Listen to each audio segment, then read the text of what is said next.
ओम गुरु सत्ताय नमः।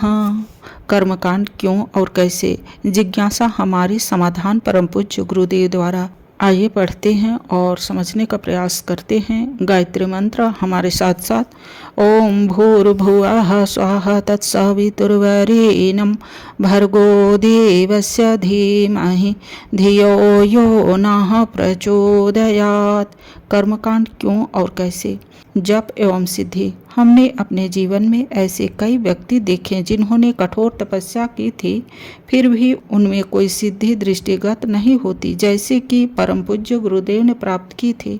अवसर पाकर एक दिन पूज्यवर से मैंने पूछ ही लिया, हे गुरुदेव, आपने गायत्री मंत्र का जप किया है, औरों ने भी उसी 24 अक्षर वाले गायत्री मंत्र का जाप किया है, फिर उन लोगों को आप जैसी सिद्धि उपलब्ध क्यों नहीं हो सकी है?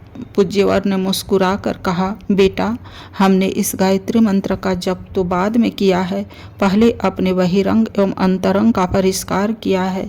इसके बिना सारी आध्यात्मिक उपलब्धियां प्राप्त होने पर भी अप्राप्त होने के ही समान है। हमने धोबी की तरह अपने मन को पीट पीट कर धोया है। केवल जप करने से तो किसी को लाभ मिलता ही नहीं। यह कहकर गुरुजी ने एक आंखों देखी घटना सुनाई। हिमालय में दो महात्मा रहकर तपश्चर्या कर रहे थे। वे निर्वस्त्र एवं मौनी थे। कुछ जमीन थी, उससे कंदमूल फल प्राप्त हो जाता था। गुफा में रहते थे, खाते थे और जीवन निर्वाह करते थे। एक बार दोनों महात्मा गर्मी के दिनों में गुफा के बाहर जमीन की सफाई कर रहे थे। अपने अपने गुफा के सामने यह सफाई का क्रम 1-2 दिन चलता रहा। एक दिन एक महात्मा ने दूसरे महात्मा की थोड़ी सी जमीन पर कब्जा कर लिया। दूसरा महात्मा क्रोधित हुआ। उसने इशारा किया तो रियाम चढ़ गई। दोनों मौन थे। उनका यह मौन युद्ध आगे बढ़ा। घूंसा लात मारने तक नौबत आ गई।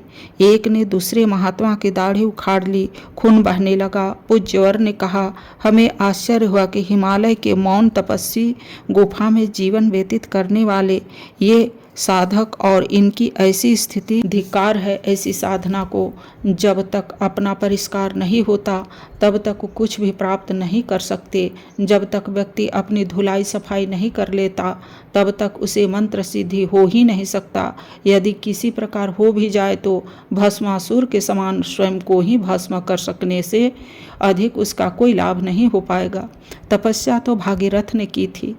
लोक मंगल के लिए, परमार्थ के लिए सब कुछ त्याग कर दिया था। तभी तो स्वर्गलोक में बहने वाली सूर सरिता गंगा मैया को गोमुख से निकालकर धारा पर लाने में सक्षम हो पाए थे। यदि भस्मासुर का भी ऐसा ही उद्देश्य होता तो वह कितने ही लोगों का कल्याण कर सकता था। भस्मासुर भी भगवान शिव से यह वर मांग सकता था कि मैं इसके सिर पर हाथ रखूं, वह तुरंत निरोगी हो जाए, परंतु उसने अपना परिष्कार तो किया ही नहीं था। लोभ, मोह, वासना, तृष्णा जब तक है वह व्यक्ति ऊपर उठ नहीं सकता। ये आसुरी प्रवृत्तियां पतनोन्मुखी बना देती है। आत्मशोधन की प्राथमिक पाठशाला उत्तीर्ण करने के बाद ही अध्यात्म की पहली सीढ़ी पर कदम रखकर आगे बढ़ा जा सकता है। आत्मशोधन यदि कर लें तो आत्मविश्वास का मार्ग खुल जाता है। हमने 24 वर्ष तक मात्र जौ की रोटी और छाछ ग्रहण करके जीवन बिताया। किसी प्रकार के चटपटे नमक मिर्च मसाले का प्रयोग नहीं किया। जीव को काबू में किया है, तभी तो जीव को भी काबू में कर सके हैं। यदि स्वाद इंद्रियां पर काबू पा लिया जाए तो 10 इंद्रियां और मन सभी अपने दास बन जाते हैं। अतः साधक को पहले अपने मन को धोना पड़ता है। कबीरदास ने ठीक ही कहा है, कबीरा मन निर्मल भया जैसे गंगा नीर। कबीरा मन निर्मल भया जैसे गंगा नीर। पीछे पीछे हरि फिरत कहत कबीर कबीर। तुलसीदास ने भी मानस में यही लिखा है, निर्मल मन सोही जन मोही भवा, मोही कपट छल छिद्र न भावा।